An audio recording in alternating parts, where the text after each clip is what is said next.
Congresso Internacional da Associação Brasileira da Propriedade Intelectual chega neste ano de 2020 à sua 40ª edição, totalmente digital e online, como os tempos estão a exigir. Este ano o compromisso é proporcionar uma oportunidade única de engajamento nas discussões mais relevantes sobre o papel da propriedade intelectual na transformação digital.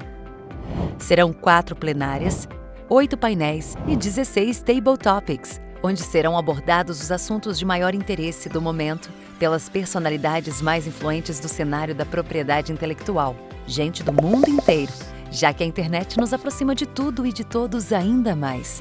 Transformamos o desafio virtual numa oportunidade para inovar e oferecer uma experiência mais cosmopolita, rica e ainda melhor. Inovamos no formato. Vídeos vão apresentar o tema e seu contexto. Palestras curtas e objetivas vão explicá-lo. O debate aberto ampliará a compreensão de diferentes visões e teremos ambientes virtuais de interação face-to-face para que se abram oportunidades de negócios. Está mais fácil de participar, sem custos de deslocamento nem hospedagem. Tudo isso com acesso livre e exclusivo para os associados da BPI. Ah, se você ainda não é sócio da BPI, associe-se já e garanta assim sua participação no maior congresso de propriedade intelectual da América Latina.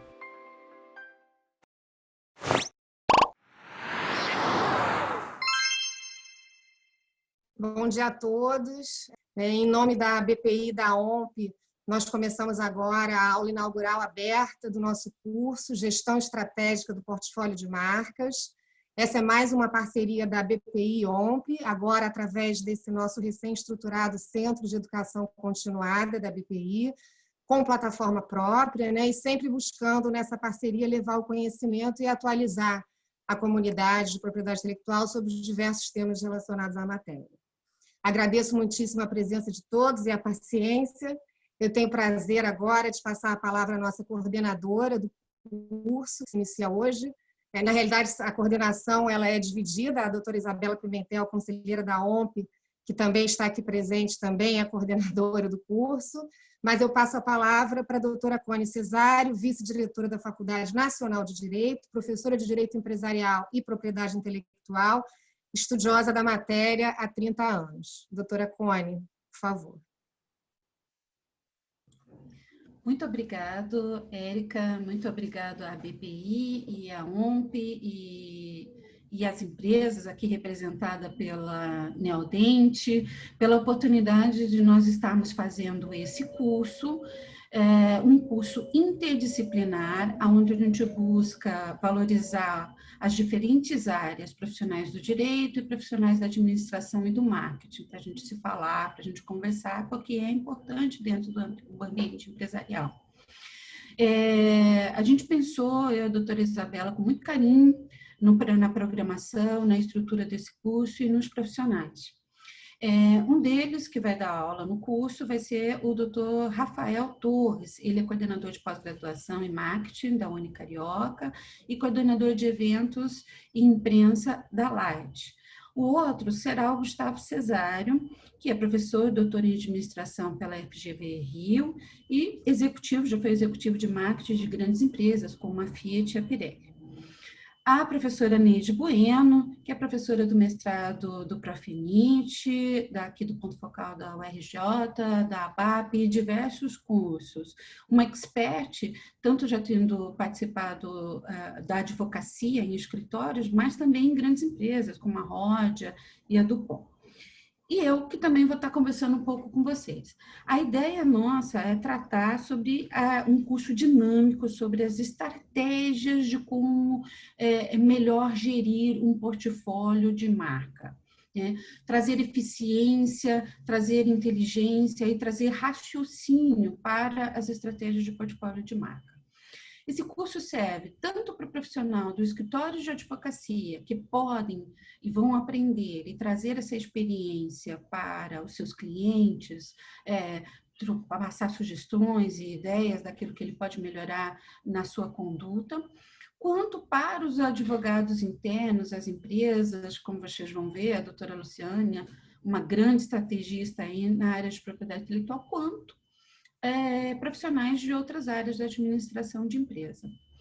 A importância da estratégia no portfólio de marca e de tomar decisões baseadas em ferramentas, em noções, em custos, em tudo mais que você pode usar, é tão importante. E eu vou contar um pouco da minha história.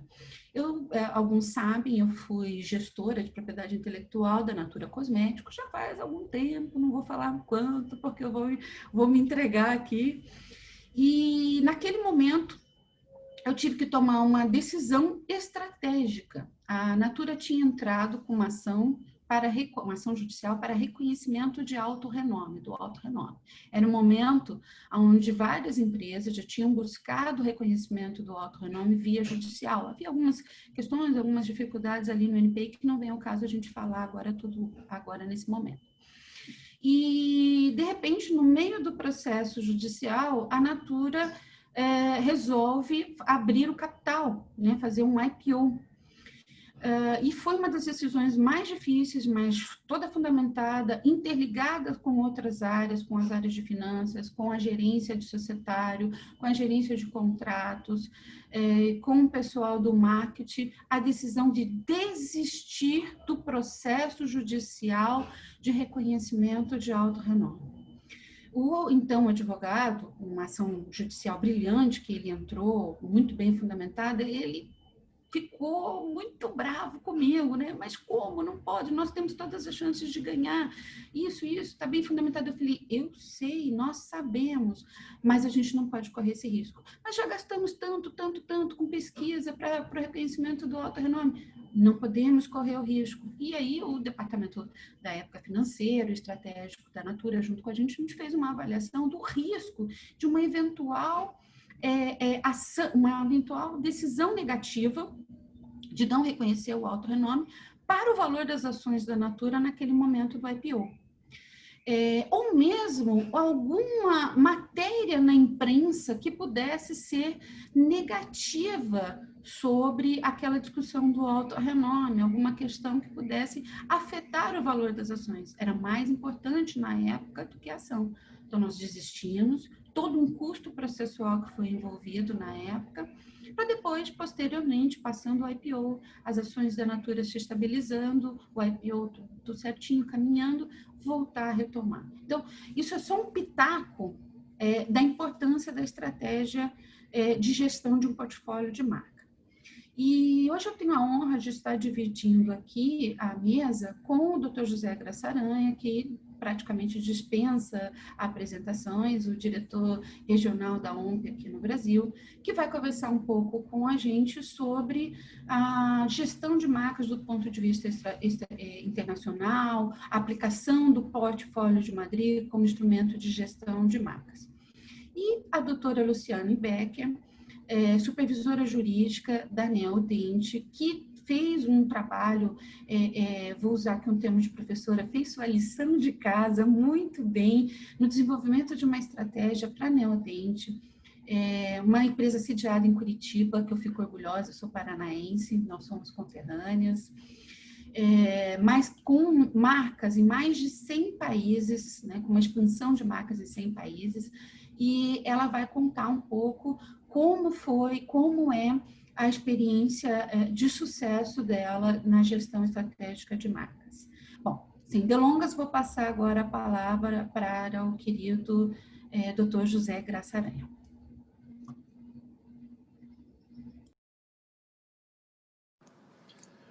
Um bom dia a todos, professora Cone, muito obrigado.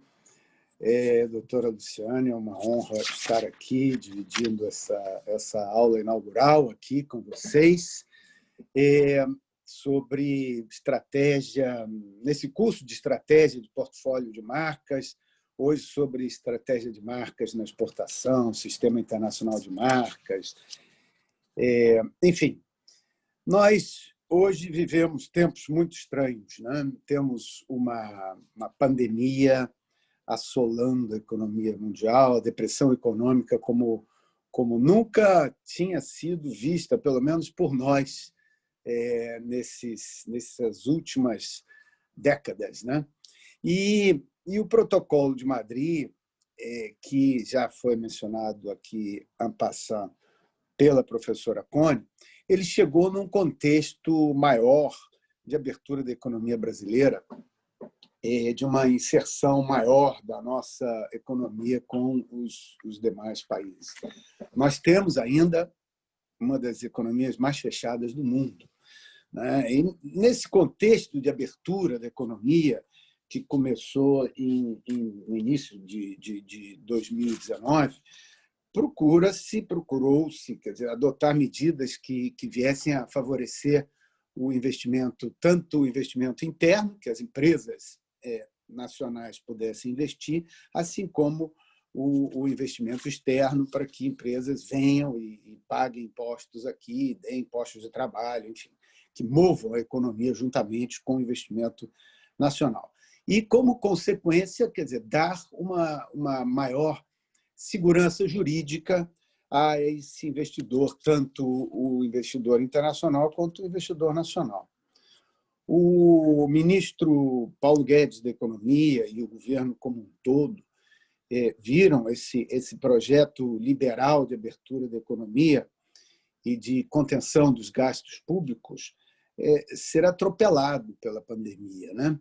Que teve início agora em 2020. Muitas das medidas que vinham sendo preparadas, como a privatização, a diminuição do Estado, a redução absurda da burocracia do Estado em todos os setores, quer dizer, a remoção daquele entulho burocrático autoritário que nós tínhamos e temos ainda, né? Quer dizer, a reforma fiscal, a reforma administrativa, tudo isso foi adiado ou foi deixado de lado para fazer frente ao enorme impacto econômico que surgiu inesperadamente com essa pandemia.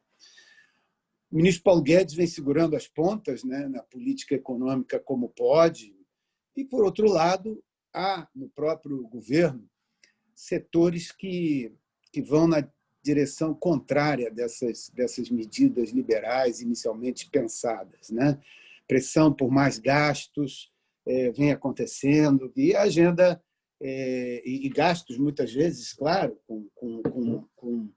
para manter a economia funcionando, e essa agenda liberal se viu perdida no meio de uma crise que veio de fora, que chegou aqui por conta de um vírus que veio de fora. Mas, para piorar tudo, quer dizer, e aí, enfim, começo com esse toque um pouco pessimista, né? E aí já é um problema interno nosso, nós temos políticas que vêm sendo adotadas aqui, seguidas aqui, que desagradam, desestabilizam muito nossas relações, né?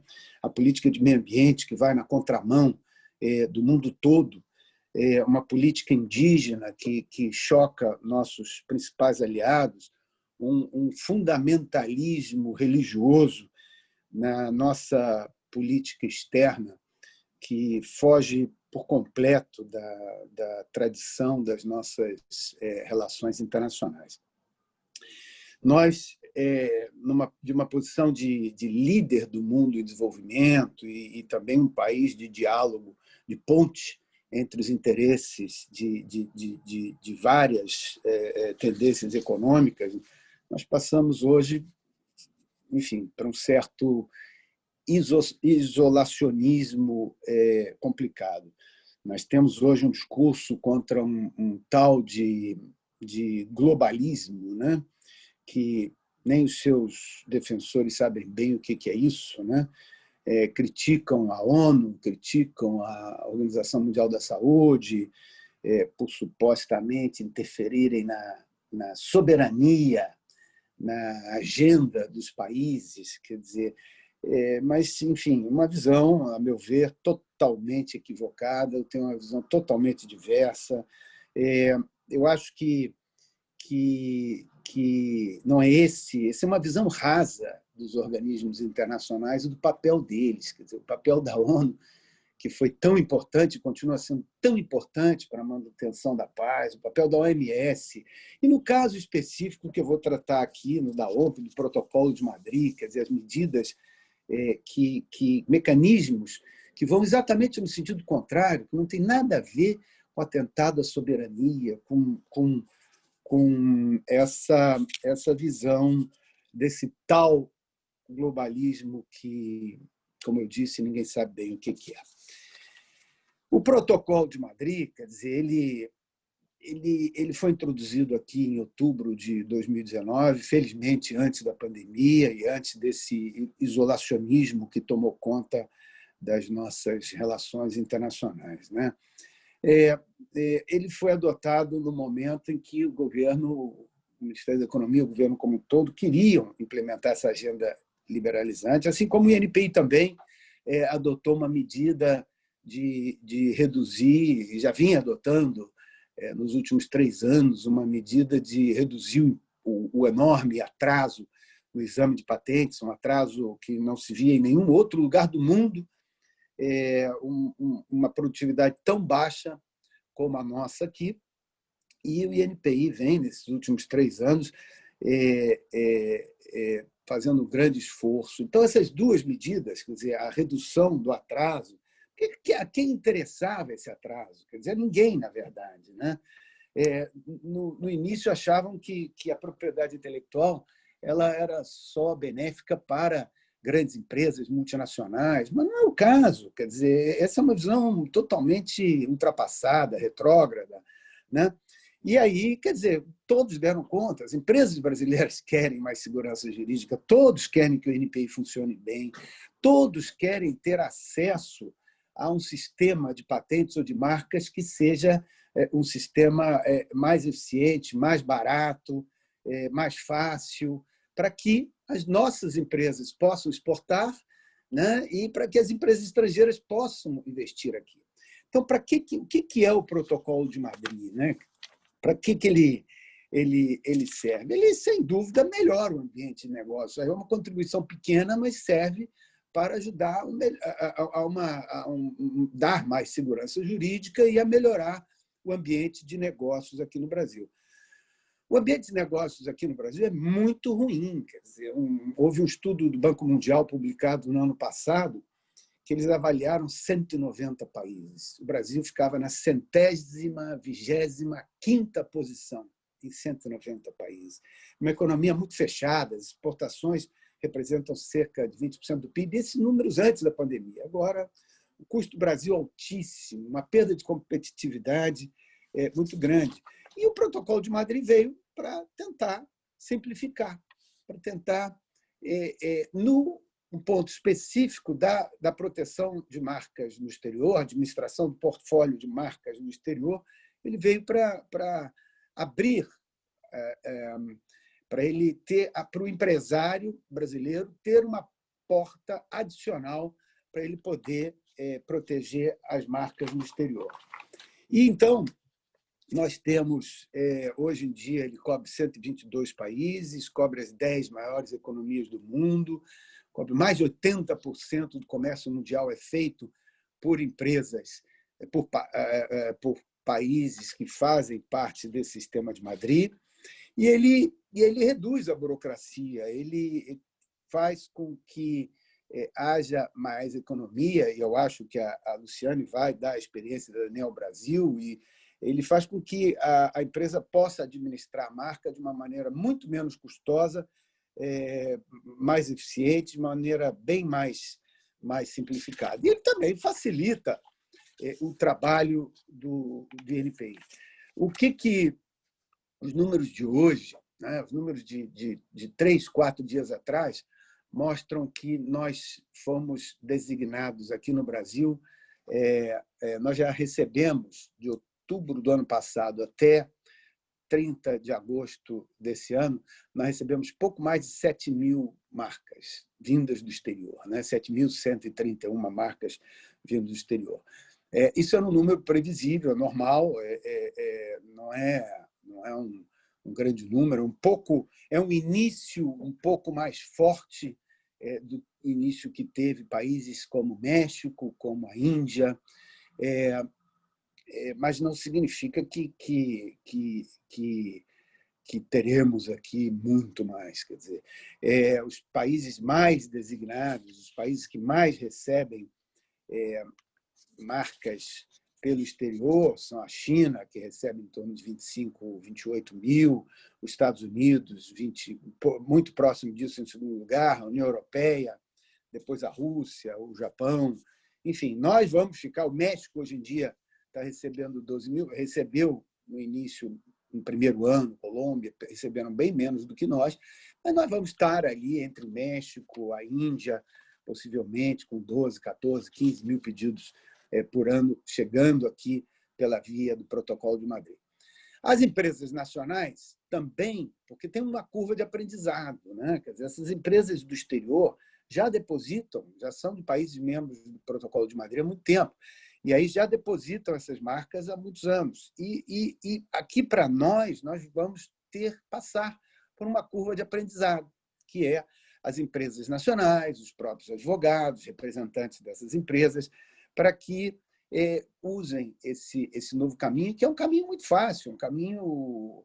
Tudo pode ser feito online, você sabe o preço final no momento em que você decide quantos países você vai querer a proteção, e é uma economia substancial que a Luciane vai cobrir esse ponto aqui para vocês daqui a pouco. Os principais... nós temos, então, hoje, 7.131 marcas que entraram do exterior e pouco mais de 100 marcas de empresas brasileiras que mandaram para o exterior os seus depósitos. Quer dizer, e esses pouco mais de 100 indicam uma média de 2,5 classes por país designado, quer dizer, o custo médio é de 3 mil francos para proteger em 7 países. 3 mil francos são 3.100 dólares, mais ou menos. Quer dizer, quase 70% dos depositantes, pelo Protocolo de Madrid, gastam menos de 3 mil dólares para depositar, né? Nessa média de designações, que é quase 7.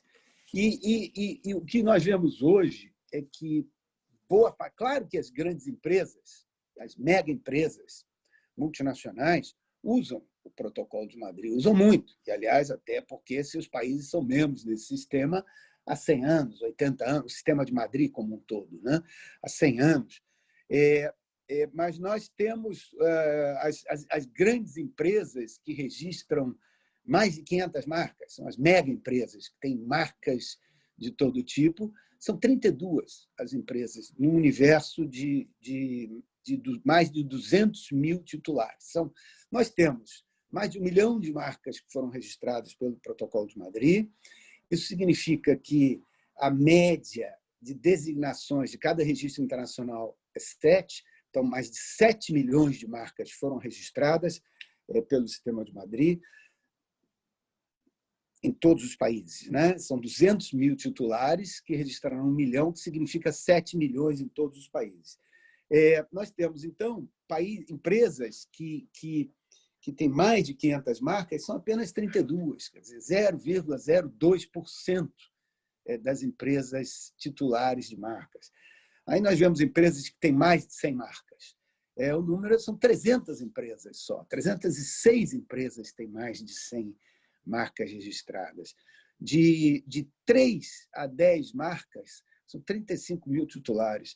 E de 1 a 2 marcas, são 165 mil. Ou seja, dos 206 mil titulares de marcas do Protocolo de Madrid, nós vemos que 96% tem de 1 a 10 marcas. Quer dizer, 80% tem 1 ou 2, e 16% tem de 3 a 10. Quer dizer, isso significa que boa parte dos usuários das empresas usam o Protocolo de Madrid. Por quê?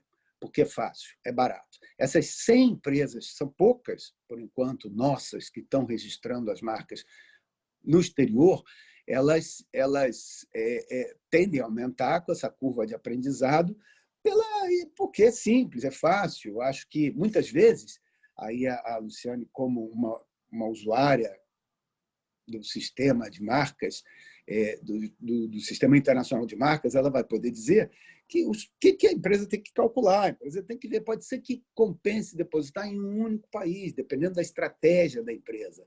Pode ser que compense depositar em um único país, porque ela vai pagar a taxa de registro internacional, que são cerca de $600, que é a taxa que a OMP cobra para administrar o sistema, e ela vai pagar a designação desse único país.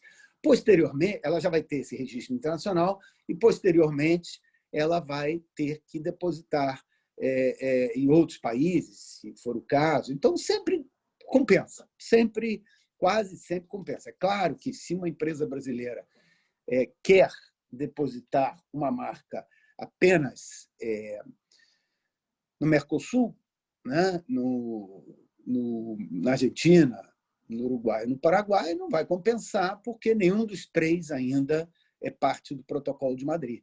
Apenas o Brasil, dos países do Mercosul.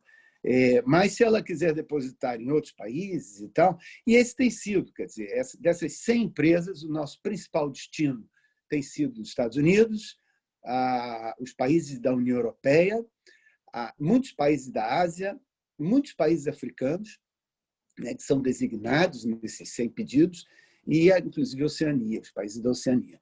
De fora, os nossos principais depositantes têm sido as empresas americanas e as empresas alemãs, que têm chegado aqui. Mas têm chegado muitas da África, muitas da Austrália, Nova Zelândia, Canadá, da Europa toda. Quer dizer.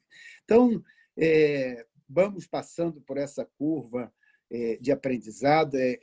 Eu acho que a contribuição que a Luciane vai dar sobre como administrar um portfólio vai ser uma visão muito mais importante, prática, do que a minha, que eu aqui apenas coloco o sistema como um todo. Ela trabalha na prática. Conversando com ela outro dia, preparando para essa nossa aula, ela falou que a Neodente ainda não, apesar de ter marcas registradas em mais de uma centena de países, ainda não começou a usar o Protocolo de Madrid, porque, como eu falei, tem esse nível de aprendizado que todos nós temos que fazer. O próprio INPI tem que aprender. Há empresas brasileiras que já utilizavam o Protocolo de Madrid antes da adesão de 2 de outubro de 2019, mas que já usavam por outros países, outras filiais, e elas ainda vão levar um tempo. O caso mais interessante desse é que os mexicanos ficaram muito surpresos porque que as empresas mexicanas estavam usando pouco o Protocolo de Madrid, mas viram que as principais depositantes, a Cemex e a Televisa, elas já tinham escritórios no exterior, né? A Televisa tem um escritório em Zug, na Suíça, para depositar essas marcas já há muitos anos. Então, agora, é uma decisão que a empresa terá que tomar, se esse escritório, que também atua em outras áreas, vai deixar de fazer os depósitos e levar todos para o México. Enfim, isso é uma decisão empresarial, de estratégia empresarial, que eu acho que poderá ser muito mais esclarecida pela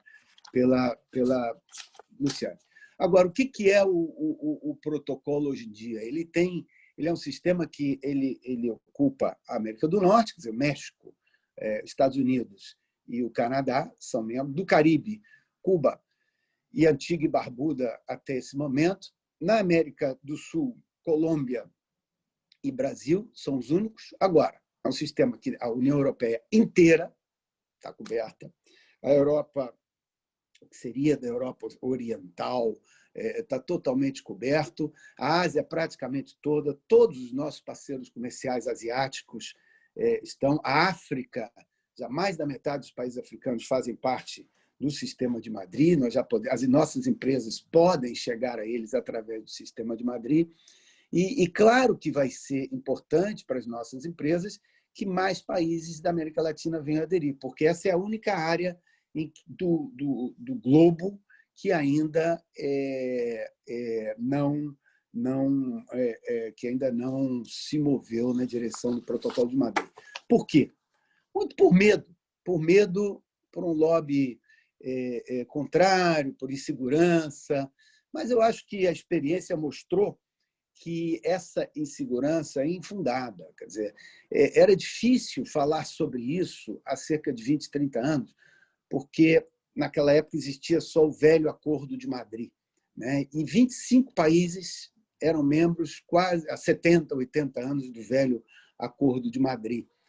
E esses países utilizavam com sucesso, mas eram países limitados geograficamente, quer dizer, só os países da Europa continental, sem o Reino Unido, sem os países escandinavos, por exemplo, os do norte da África e a Coreia do Norte, e Cuba também.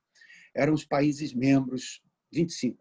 Depois, com o Protocolo de Madrid, quando introduziram, os países membros da União de Madrid decidiram introduzir uma série de flexibilidades para que esse sistema internacional, que era usado com muito sucesso por esses 25, pudesse vir a fazer sucesso.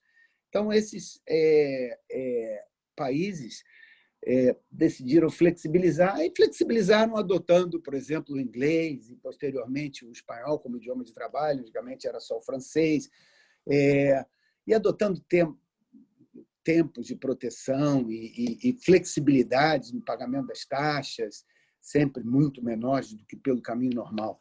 Então, esse número cresceu de 25 para os atuais, que cobre atualmente 122 países, né?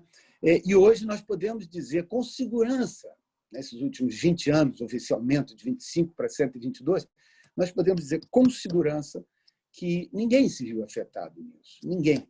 Aqui no Brasil, nós entramos há 10 meses. Né? Apesar da pandemia, apesar da depressão econômica que nós vivemos, não creio que o protocolo tenha afetado em nada a profissão dos advogados, a importante profissão dos advogados, em nada. Quer dizer, se houve algum tipo de queda, essa queda é fruto da realidade econômica que nós vivemos, da realidade comercial que nós vivemos, da inserção do Brasil na economia internacional, e nada teria a ver com isso.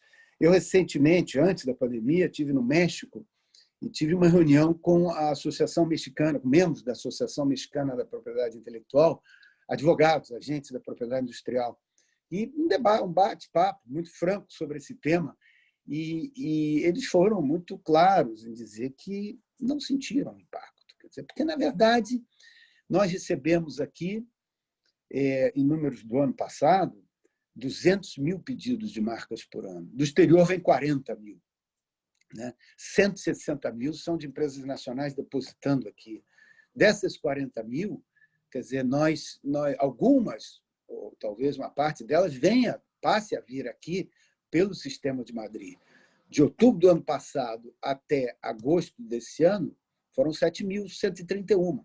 Então, quer dizer, de empresas que talvez não tenham depositado diretamente, tenham vindo pelo Protocolo de Madrid, mas também por conta da facilidade, por conta dessa nova porta que se abriu, essas empresas acabam também tendo interesse em registrar, em proteger a sua marca numa economia imensa como a nossa, 8ª, 9ª, não sei, economia do planeta. Assim que essas eram as palavras iniciais que eu queria dar. Eu espero não ter esgotado muito o meu tempo, Cone, e qualquer coisa, estarei aqui à disposição para perguntas e devolvo, então, para a nossa professora Cone o microfone. Obrigado, doutor José. Acho que muito importante essa visão.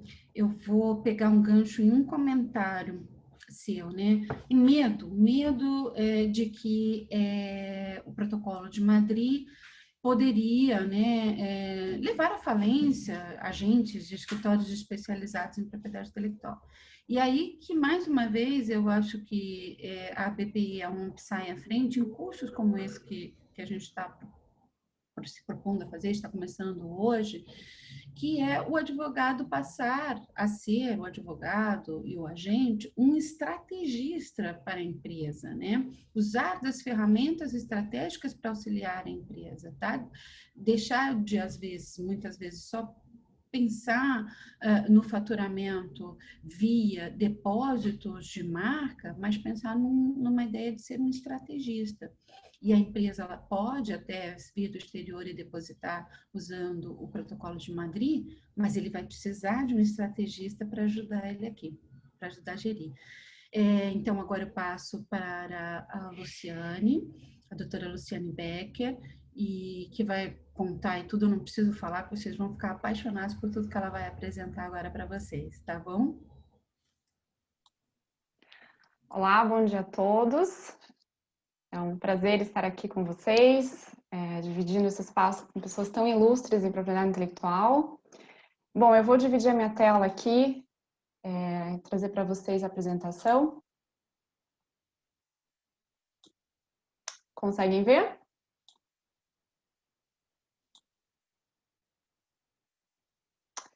Ok. Bom, eu vou começar.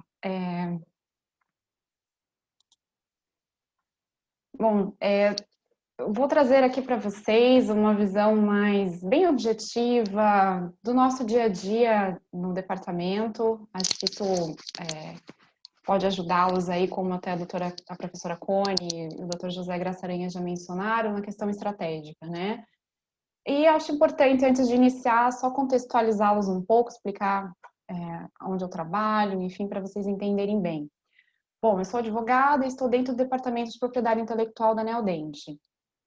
Nós respondemos hoje para o vice-presidente jurídico. Então, quando eu disser propriedade intelectual, jurídico é a mesma coisa, tá? O que é a Neodente? A Neodente ela é líder hoje no Brasil na produção de implantes dentários. Ela é uma empresa brasileira, está aqui em Curitiba, fundada há mais de 25 anos. Foi comprada no ano de 2015 pelo Grupo Straumann, que é líder global no segmento. Ela hoje, a Neodente, está presente em mais de 60 países. Enfim, o portfólio hoje é bem grande, ele vai além, né, de implantes dentários. Nós temos hoje alinhadores ortodônticos e toda uma linha de produtos digitais para os cirurgiões dentistas que vem trazer aí benefícios para o paciente. Então, só para vocês entenderem, por se tratar de um segmento da saúde, é um setor altamente regulado. Então, nós temos que atender normas da vigilância sanitária, né, da Anvisa, conselhos regionais e o Conselho Federal de Odontologia. E não bastasse, né, por estarmos presentes fora do Brasil, também temos que atender essas normas mais restritivas aí em outros países. Então, acho que isso é um desafio não só para o departamento jurídico, mas principalmente para o marketing, né? Eu digo que a criatividade deles tem que ser bem maior, porque é bem diferente de vender um produto simples ali que está na prateleira do supermercado. Então, isso é um grande desafio para nós. Por isso que é bem importante, ainda mais num setor tão regulado, ter uma interação entre as áreas, né? Isso é bem relevante. E como que é no dia a dia? Bom, o jurídico e o marketing, principalmente no tocante às marcas, tem uma comunicação muito grande, né? Como que acontece lá? Temos kick-off meetings. O que são kick-off meetings? São reuniões iniciais de abertura de projeto. Geralmente o projeto está lá na engenharia.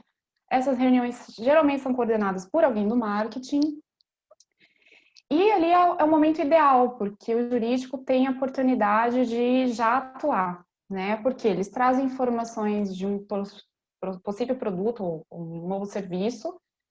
Nessa reunião, eles possivelmente já têm a definição do nome, né, ou da marca já pretendida, e nós, do jurídico, já conseguimos seguir com a nossa atuação, que é a análise de risco e a viabilidade do registro.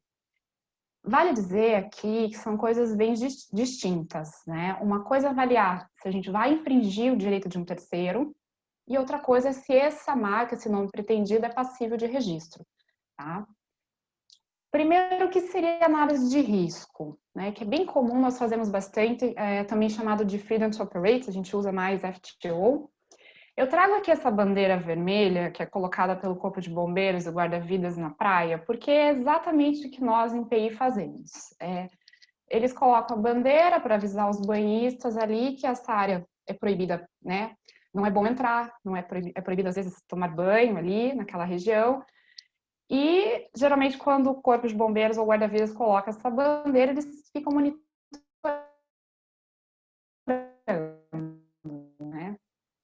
E a gente vê muitos saem ilesos, nada acontece, mas tem muita gente que entra no mar e acaba até se afogando, aí o guarda-vidas tem que entrar em ação. É exatamente o que acontece com o PI na análise de risco. Às vezes a empresa decide seguir o risco, né? A gente aponta que, eventualmente, estamos infringindo o direito de terceiro em determinado país, a empresa, às vezes, resolve seguir assumir o risco, entra com aquela marca em determinado país, pode ser que nada aconteça, que a gente não sofra nenhum tipo de oposição ou demanda judicial por parte desse terceiro, mas pode ser que sim, né? Que aí o jurídico deve atuar e entrar para defender. Eu trago aqui para facilitar um pouco um caso concreto, né? A Neodent, uma certa vez, um marketing chegou para mim e falou: Lu, eu gostaria de registrar para um implante dentário LG. Seria um implante LG. Não seria o nome sozinho LG, mas ele viria em destaque. Bom, só de pensar em LG já vem à mente a marca de aparelhos eletrônicos, né? Então, não precisei muito, eu só fiz uma busca rápida no NPI e já verifiquei que era uma marca de alto renome. Bom, o que isso significa? Que ela tem, né, reconhecimento perante o público consumidor e possui exclusividade em todos os segmentos de mercado. Então, inclusive o nosso, que seria da saúde, o odontológico. Então, nós, em PI, levantamos a bandeira vermelha, né, e dissemos: olha, é um risco, justamente porque estaríamos infringindo o direito de terceiro aqui.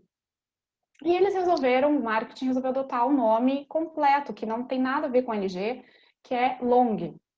E assim ficou, tá? Então, é um exemplo que aconteceu, é bem comum também. Por isso, até que é importante, né, quando a gente faz essa análise, investir o quanto antes numa busca de marcas. E quais seriam essas ferramentas? Bom, a grande maioria, elas são gratuitas, disponíveis aí, acesso a todos. Primeiro que eu coloquei é o Google, que o próprio marketing às vezes pode fazer. Quando ele tem a intenção daquela marca, só de colocar ali, jogar o nome pretendido ali no Google, às vezes aparece ali uma relação muito grande de nomes que já são comumente utilizados, ou até mesmo existe algum concorrente que já adota aquele nome. Então, é melhor não seguir, né? E, na sequência, nós, em propriedade intelectual jurídico, seguimos as buscas tanto numa base de dados do NPI, a ferramenta TMView, que é do Instituto de Propriedade Intelectual da Europa, e o Global Brand Database, que a própria OMP disponibiliza, que tem milhares de marcas na base de dados. E os sistemas de buscas ali que não são, na realidade, não são gratuitos, são pagos, que alguns departamentos internos de empresas possuem, ou especialmente escritórios especializados em propriedade intelectual. Então, vale a pena realmente fazer essa busca interna para evitar infrações aí de terceiros. Beleza, mas por que então, às vezes, o jurídico diz não com relação à viabilidade do registro? Como eu falei lá anteriormente, são coisas distintas, né? Uma coisa é eu verificar se eu vou infringir o terceiro, e a outra é se eu realmente vou seguir com o registro da marca, né? Nem sempre a gente vai seguir com o registro. E por quê? Bom, primeiro, pensando nesse aspecto global, né, no nosso caso ali, sim, nós atuamos fora do Brasil, o mercado externo ele é hoje bem importante para a companhia. A gente, por as legislações, né, de propriedade intelectual, por existirem tratados, né, as legislações são muito similares. Então, nós seguimos sempre com uma análise inicial aqui do Brasil mesmo.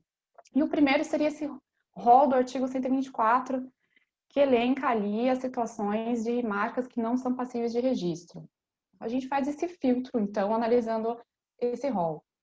Um que é muito comum, bem corriqueiro, não vou gravar agora o inciso, mas seriam palavras de uso comum. Isso é bem comum na nossa área, né? Certa vez o marketing também pediu: Lu, eu gostaria de registrar my first implant, seria meu primeiro implante. Não tem porquê, né? São palavras de uso comum, não tem porquê eu ter exclusividade sobre isso. Então, decidimos não seguir com o registro. Outra coisa também bem comum, que apareceu uma certa vez, é Neodent Guided Surgery, seria cirurgia guiada. Estou descrevendo aquele produto e serviço que era de cirurgia guiada, não tinha porquê. E outra, eu também tenho registro já da Neodent. não atende ali os requisitos para registro, né? Seriam palavras de uso comum.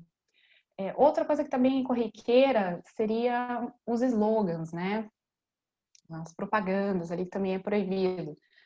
No Brasil não é possível, fora do Brasil tem alguns países que até aceitam o registro de slogan, mas a gente viu que é algo que não vale a pena. Por quê? O marketing muda com muita frequência, até por uma estratégia de posicionamento da marca.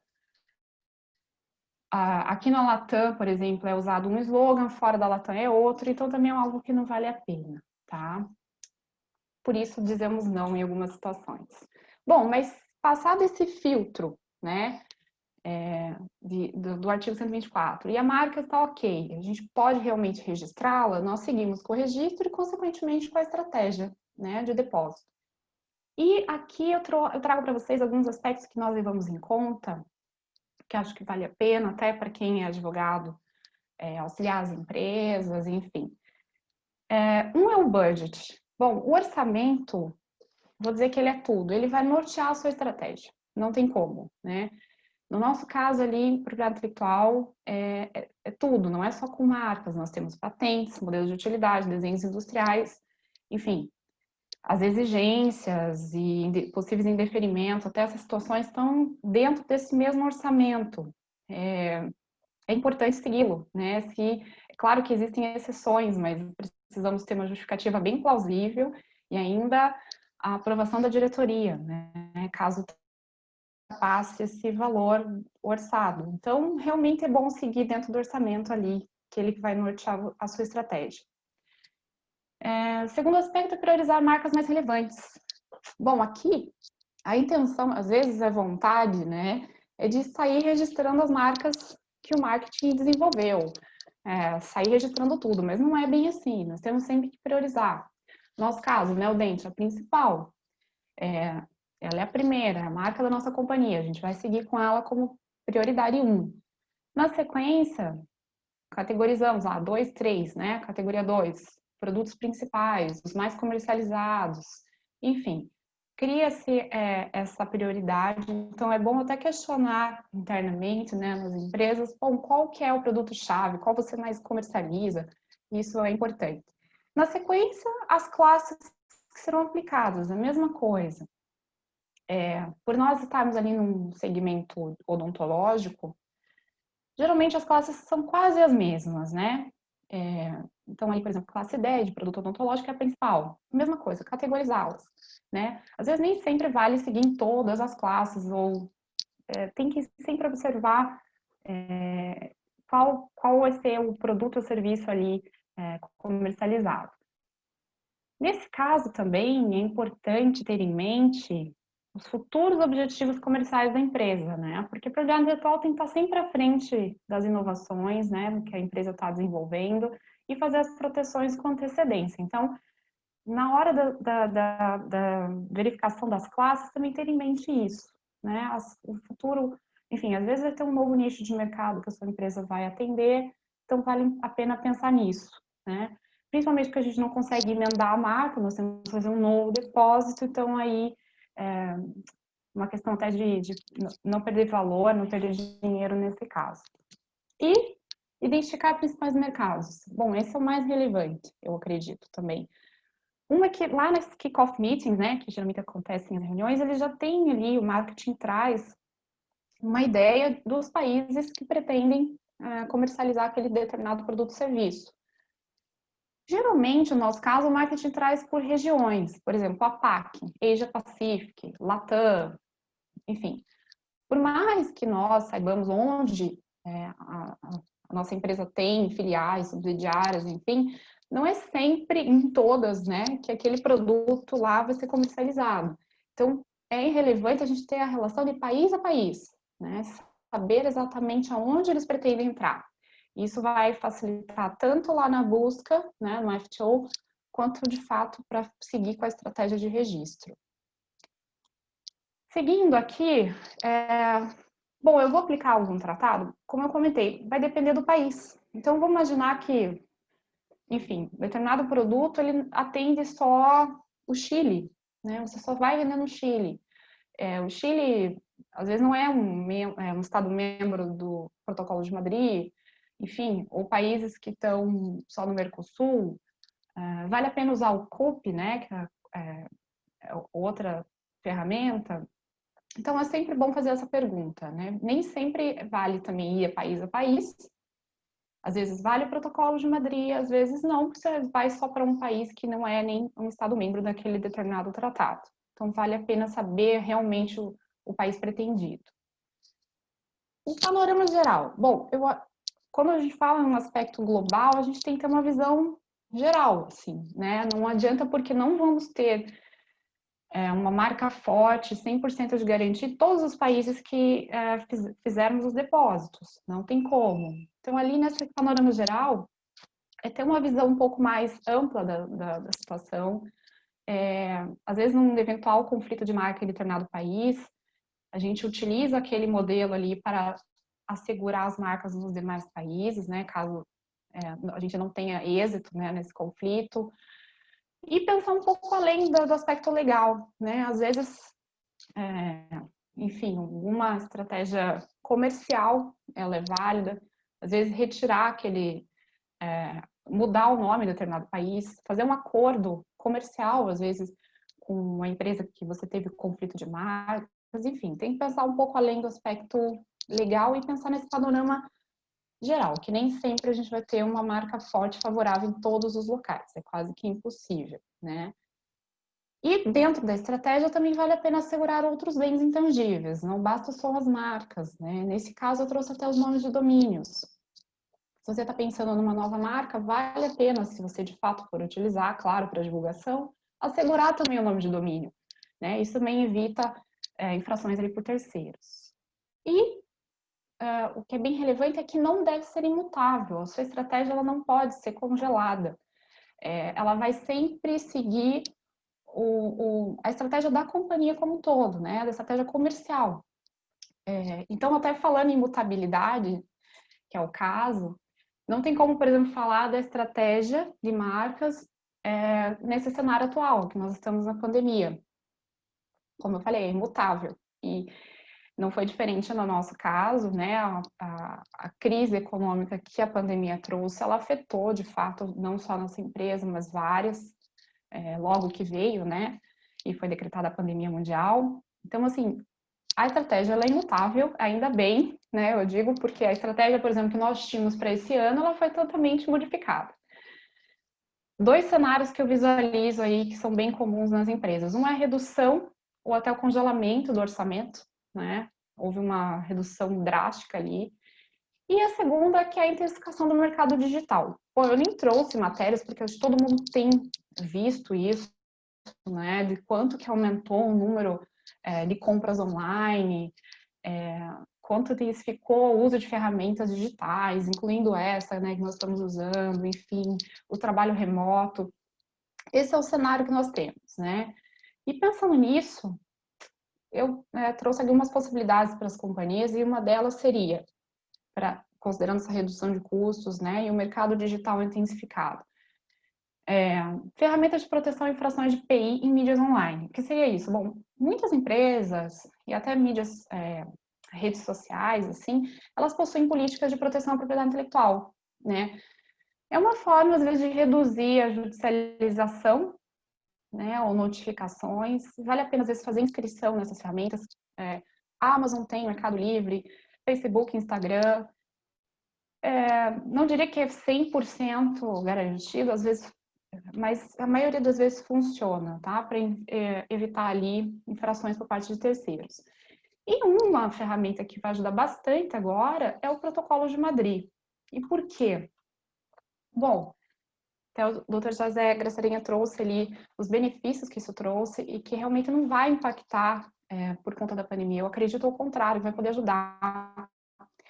Uma, porque é um único processo, né? Facilita muito a gestão. Então, se houve redução de custos nas empresas, consequentemente até a redução do número de funcionários, o protocolo não é um problema, porque uma única pessoa, um único gestor, tanto interno, pode fazer isso, tá? Porque você vai ter um único processo.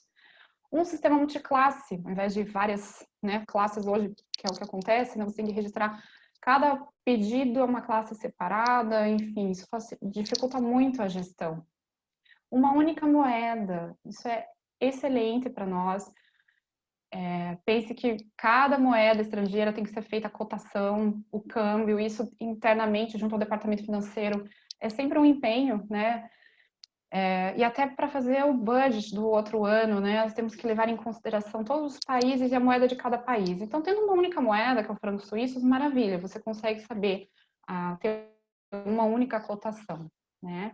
O único idioma também facilita, até para evitar ali interpretações equivocadas por parte dos outros institutos.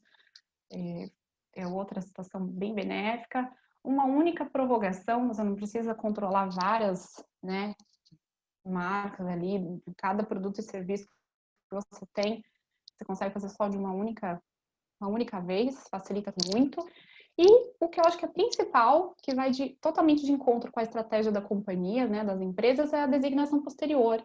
Então, você tendo uma marca base, que a gente fala aqui no Brasil, por exemplo, e no momento congelou o orçamento, você pode designar posteriormente, então você consegue trabalhar melhor a estratégia, que ela é imutável, né? E outra coisa que a própria protocolo trouxe é uma ferramenta de gestão bem bacana, que é o Madrid Goods and Services Manager.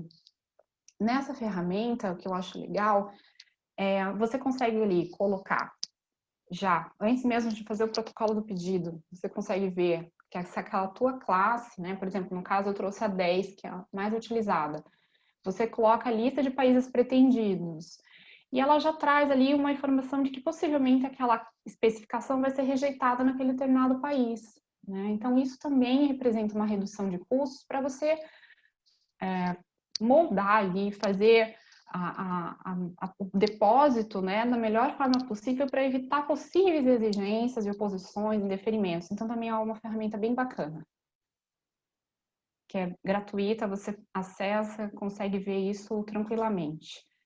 E aqui eu trago um exemplo, eu até trouxe isso outra oportunidade, mas acho que vale muito a pena, é um caso concreto, né, do momento em que o Brasil ainda não tinha aderido ao protocolo de Madrid, e foi uma grande dificuldade para nós internamente. Então, aqui o que foi? Foi um lançamento gigante na companhia, de uma nova linha de produtos, que inclui não só os implantes dentários, mas todo um instrumental cirúrgico. Então, era um lançamento bem grande para a empresa, global, né? Então, nós não íamos atender só o mercado nacional.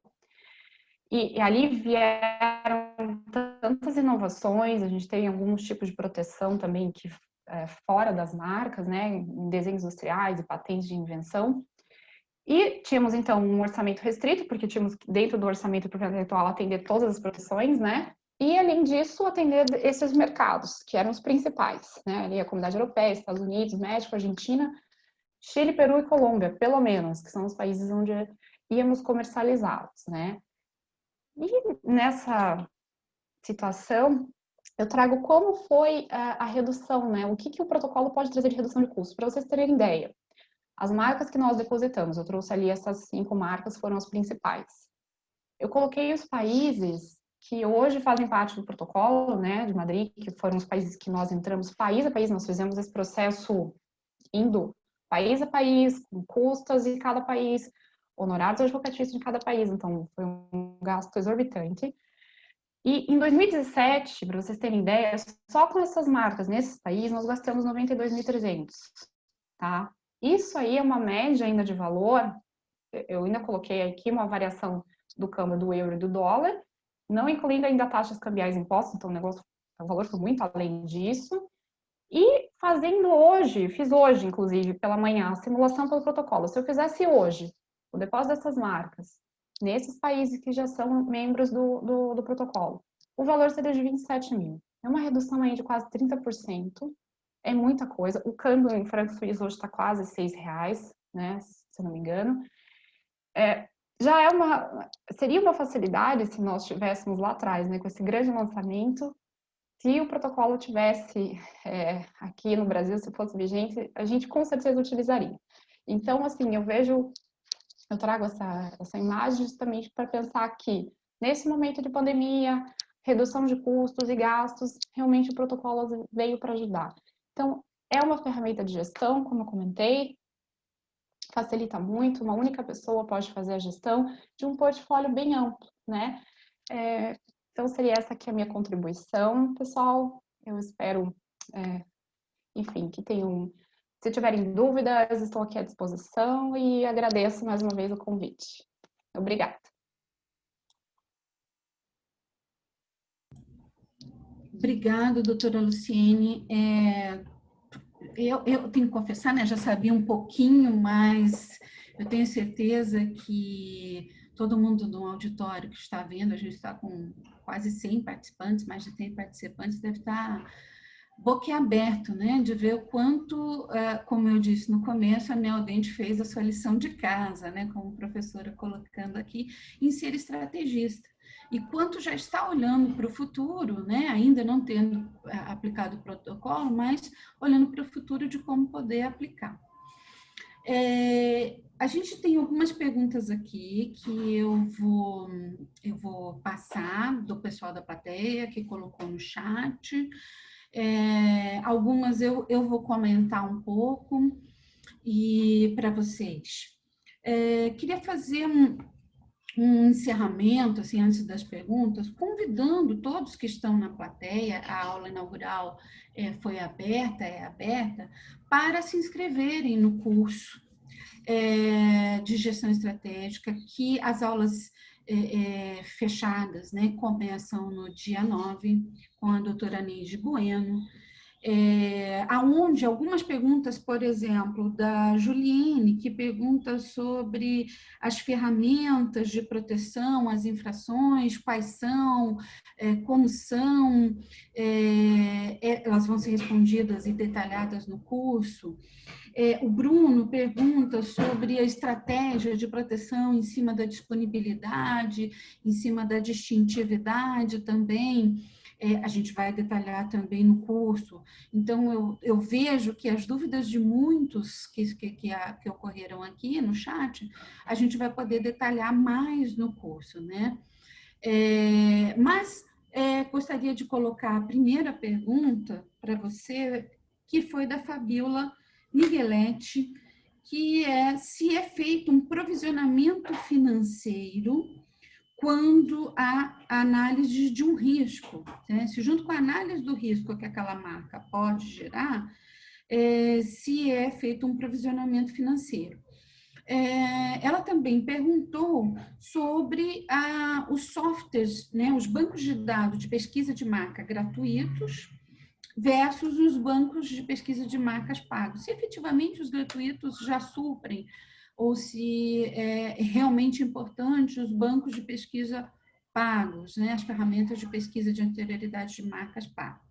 Então, por hora, vou passar essa pergunta para a doutora Luciene, depois a gente volta um pouquinho. Obrigada pela pergunta. Sim, de fato, fazemos também. Quando chega uma análise de risco e a empresa, aí nesse caso, o provisionamento de valores, seria mais se realmente a empresa decida assumir esse risco. Aí partimos para essa questão de análise de valor, com certeza. Principalmente se a empresa tem a intenção de seguir com o risco, tá? Como eu trouxe esse caso da LG, que a empresa resolveu adotar outro nome, então ela resolveu não seguir. Mas se ela resolvesse, de fato, então, não, eu quero saber mais, eu assumi o risco, a gente tem que fazer essa análise mais profunda. Verificar se teriam custos com advogados externos, um eventual processo judicial, dependendo do país. Então, por exemplo, se for para os Estados Unidos, né, é um país super litigante, que a propriedade intelectual ela é mais corriqueira lá, né, os concorrentes já, enfim, ficam mais em cima. É um país, por exemplo, que nós dobramos a atenção. Então, nesse caso, é o mercado dos Estados Unidos? Poxa vida, vamos olhar com calma. Sabemos que os honorários advocatícios lá é exorbitante, né? Os valores são bem mais altos, então é levado em consideração, sim, tá? E a outra pergunta, se não me falha a memória, Cone, seria sobre... A eficácia dos softwares, entre os softwares pagos Os bancos de dados pagos e os bancos de dados gratuitos, né? E aí depois até tem uma Aline, uma última pergunta, que ela diria qual dos bancos pagos você recomenda. E é um pouco delicado, né? Mais fazer uma delicado, recomendação de um banco pago, mas eu acho que entre a eficácia e do banco gratuito e o banco pago para pesquisa de anterioridade, eu acho que é uma boa questão. Eu confesso, nós temos sim pagos, nós temos alguns até para patentes e outro que é uma ferramenta de gestão interna do portfólio, nós usamos 2 pagos. E eu confesso que fazemos aquela busca, como eu falei, em todos aqueles sistemas gratuitos e também no pago. Eu vou dizer que, assim, é quase a mesma coisa, tá? Então, se eventualmente a empresa, o orçamento está curto, não tem a disponibilidade de ter uma ferramenta, né, um software pago internamente, enfim, vale utilizar todas elas, né, todas aquelas disponíveis ali. Às vezes elas apresentam resultados diferentes, então por isso que é importante. Mas vou dizer que é claro que a paga ela traz muito mais recursos, informações, enfim. Mas eu diria que, dependendo até do cenário, de como que é a empresa, as gratuitas elas já fazem a sua função, tá?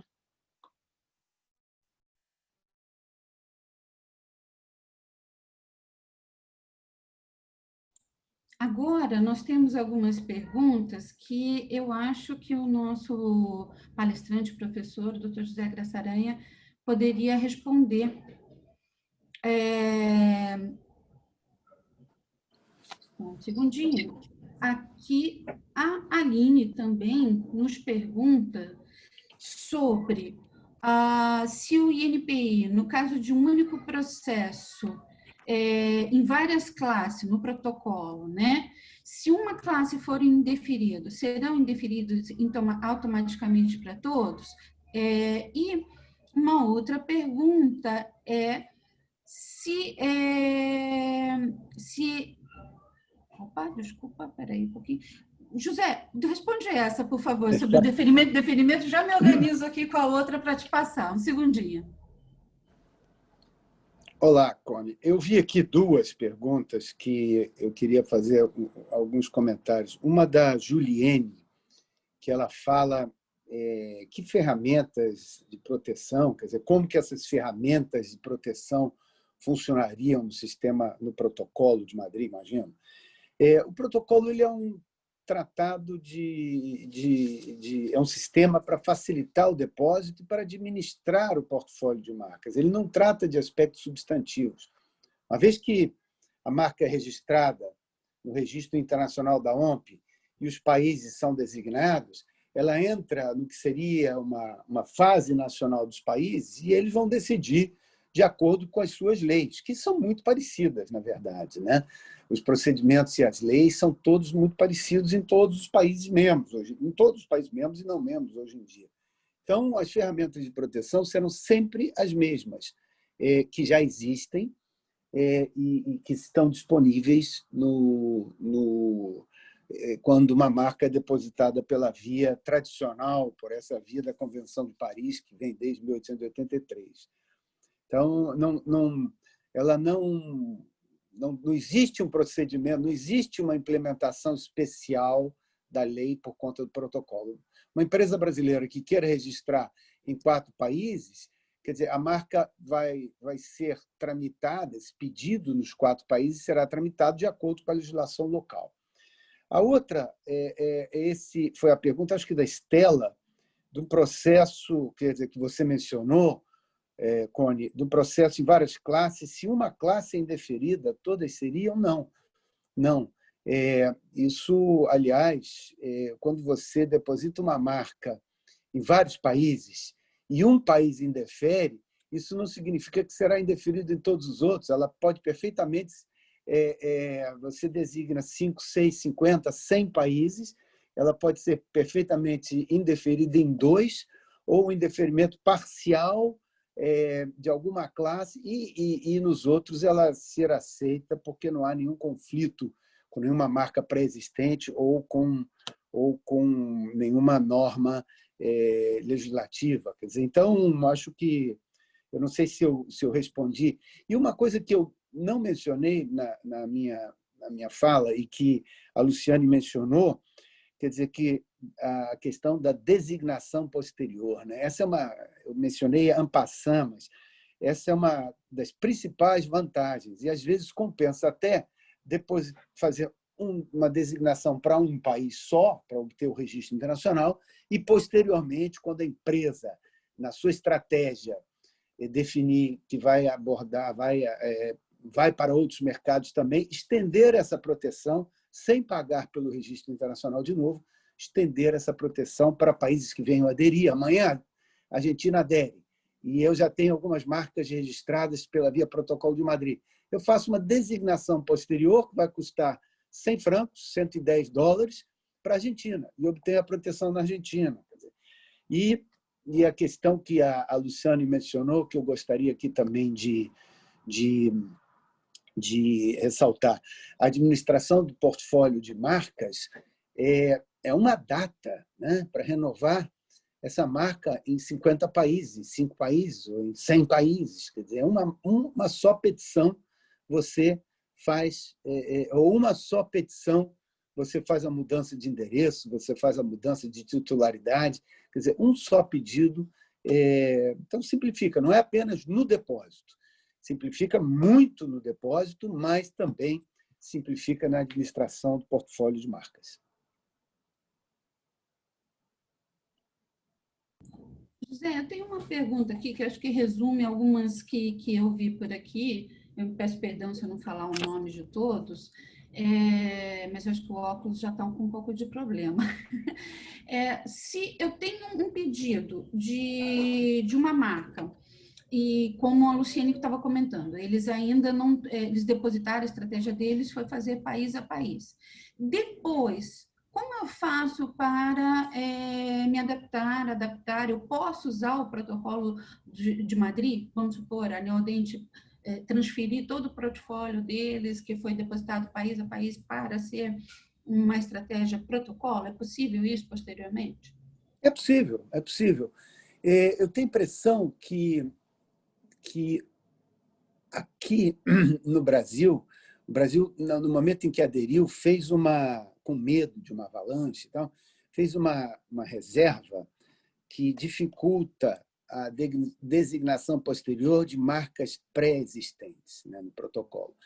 Mas eu acho que isso pode ser mudado depois, e isso no dia que amanhã vão se conscientizar de que nada disso é problemático, e aí vão mudar. A Turquia e outro país também fizeram de início essa declaração, essa reserva, mas depois abriram mão. Mas você, por exemplo, se você tem uma marca registrada ou um depósito de uma marca aqui no Brasil, e você faz o registro internacional e designa a Alemanha, amanhã você quer toda a Europa, ou você quer mais alguns países na África, ou na Ásia, ou na América Latina, você pode fazer isso. Você já aproveita esse seu registro internacional e você faz uma extensão, uma designação posterior para esses países. Muitas empresas, usam isso. É claro, por exemplo, aqui no Brasil, a Daimler, titular da marca Mercedes-Benz e tantas outras, né? A primeira marca deles registrada aqui foi nos anos 30. Né? Eu acho muito difícil que eles transformem essa marca, abram mão desse registro de 1930 por uma questão afetiva, não é por uma questão jurídica, uma questão afetiva, porque aquilo é um símbolo que eles têm, e coloquem no Protocolo de Madrid apenas para ter uma data de prorrogação, renovação dessa marca, né? É capaz de eles manterem, enfim. Eu acho que depende muito de caso a caso, depende da estratégia das empresas, mas o objetivo é facilitar, o objetivo é não interferir, não pode interferir na legislação dos países, é um tratado somente de procedimentos e é uma porta adicional para que os países possam proteger, as empresas, possam proteger as suas marcas fora.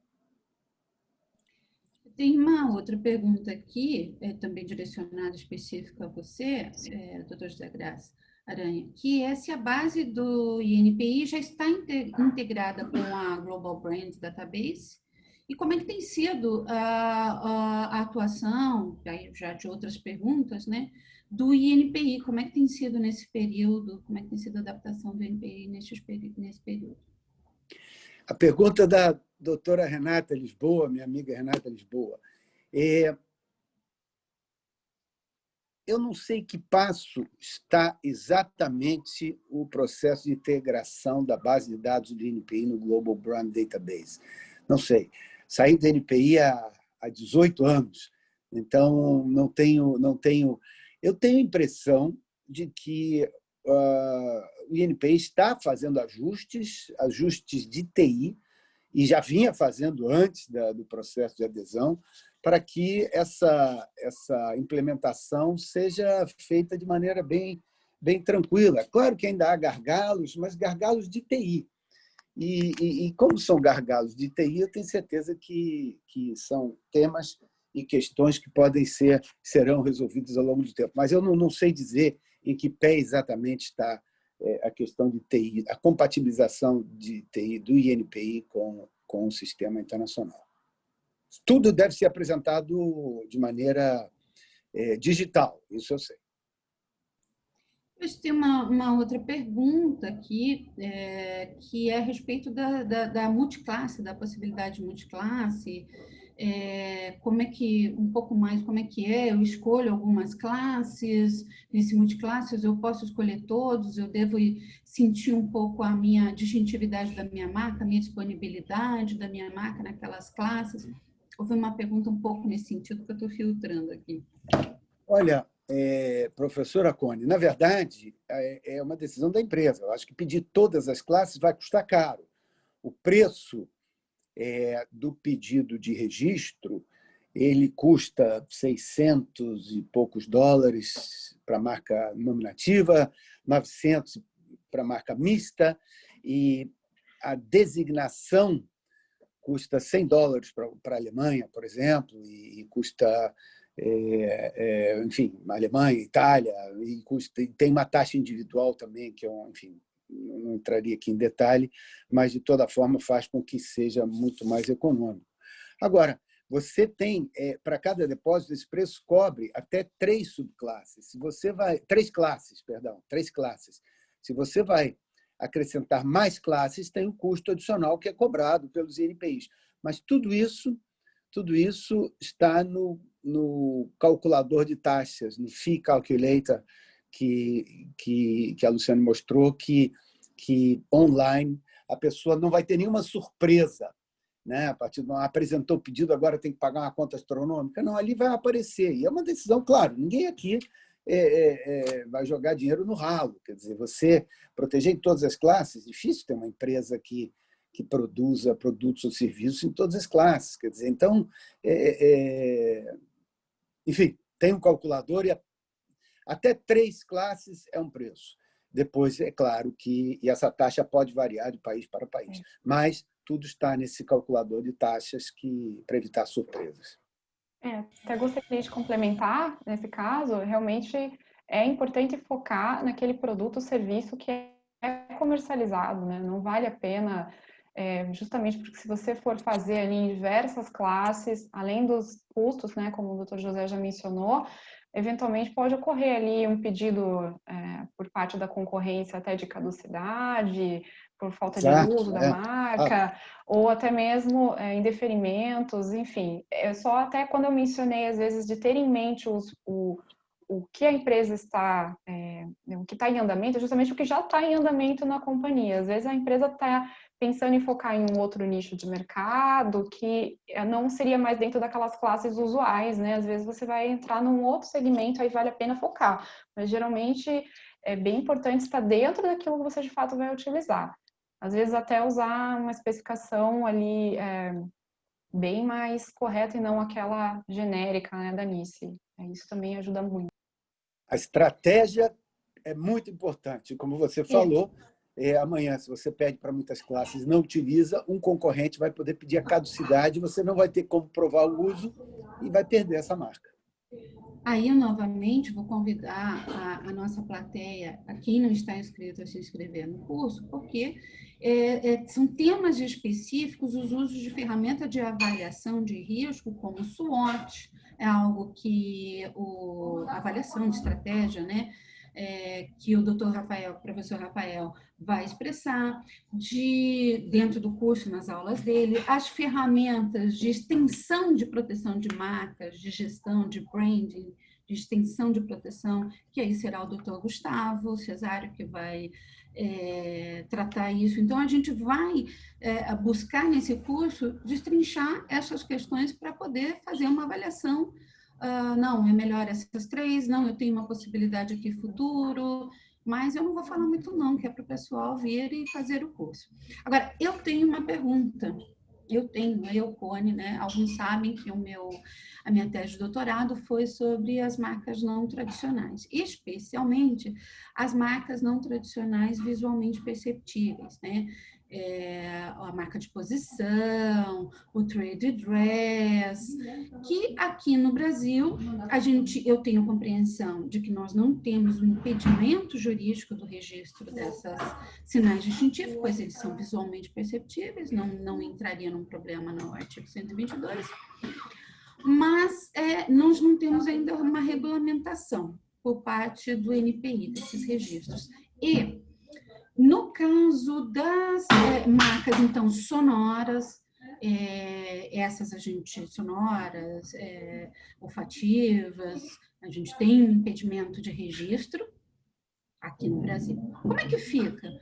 Inverter, eu sou uma empresa brasileira, tenho uma marca não tradicional, por exemplo, o cheirinho da Grendene, né? É uma empresa brasileira, é uma marca não tradicional, ou o Plim Plim da Rede Globo, e a gente sair para fora via Protocolo de Madrid. Ou as marcas não tradicionais, um trade dress, uma marca de posição de uma empresa do exterior, vir via Protocolo de Madrid para cá.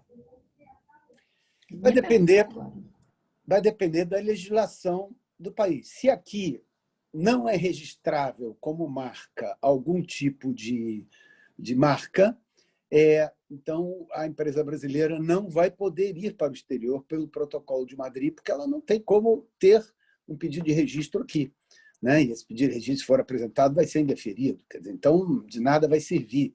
Assim como isso, então, para ir para o exterior, né? Só marcas registráveis vão poder ser apresentadas aqui para que saiam pelo protocolo. E a mesma coisa, quer dizer, do exterior para cá, quer dizer, se a legislação impede brasileira que determinadas marcas sejam registradas, elas poderão ser registradas via protocolo em alguns países e não em outros.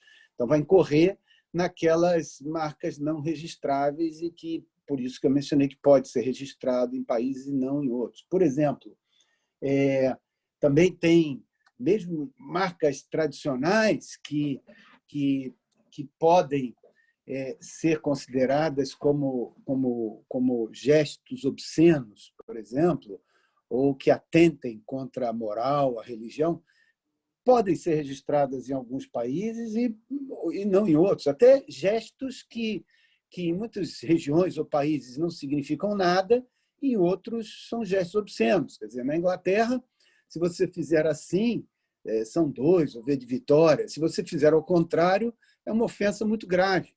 Então, enfim, não apenas por uma questão, motivos religiosos ou algo assim, de países mas enfim, porque não é registrável como marca. Então, você não vai poder registrar no INPI, uma empresa brasileira não vai poder registrar no INPI, então, consequentemente, não poderá sair pela via protocolo, ou uma empresa estrangeira que apresente aqui algo que esteja como não registrável como marca, não vai poder designar. E se designar, o Brasil vai ser indeferido.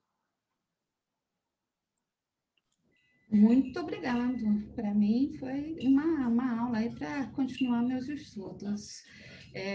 Esse do sinal, eu assisti esse final de semana consegui fugir dos Avranges e coisas assim, porque eu tenho 2 filhos pequenos, então só assisto esses desenhos e Avranges. Mas eu consegui assistir o filme do Churchill, né? E tem da biografia dele, tem justamente essa situação. Sensacional. Sensacional. Bom, pessoal, a gente já está num adiantado aqui de 1h40, e eu quero agradecer muito, muito, muito ao auditório que está nos assistindo. Desculpa se não podemos responder todas as perguntas, pelo adiantado da hora e por temáticas, às vezes. E, principalmente, agradecer à doutora Luciane, que eu já vou fazer aqui, junto com a doutora Isabela, um convite. A gente tem uma das últimas aulas que ainda está aberta, a gente não definiu quem vai dar, e eu acho que você vai voltar para conversar com a gente nessa aula. Vai ser muito interessante, já está feito o convite, não, né? A Isabela, acho que como coordenadora, está avalizando aqui. E muito ao Dr. José Graça Aranha, ao Protocolo de Madrid, ainda uma grande dúvida para todos nós, e então foi uma aula para todos nós. Obrigado à BPI, obrigado à OMP, obrigado ao meio empresarial, à doutora Luciane, por estar participando, obrigado a todos que estão nos assistindo aqui. Muito obrigada, pessoal. Aquele beijo assim, né? Tchau, tchau. Até o dia 9. Tchau, gente. Tchau.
O Congresso Internacional da Associação Brasileira da Propriedade Intelectual chega neste ano de 2020 à sua 40ª edição, totalmente digital e online, como os tempos estão a exigir. Este ano o compromisso é proporcionar uma oportunidade única de engajamento nas discussões mais relevantes sobre o papel da propriedade intelectual na transformação digital. Serão 4 plenárias, 8 painéis e 16 Table Topics, onde serão abordados os assuntos de maior interesse do momento pelas personalidades mais influentes do cenário da propriedade intelectual, gente do mundo inteiro, já que a internet nos aproxima de tudo e de todos ainda mais.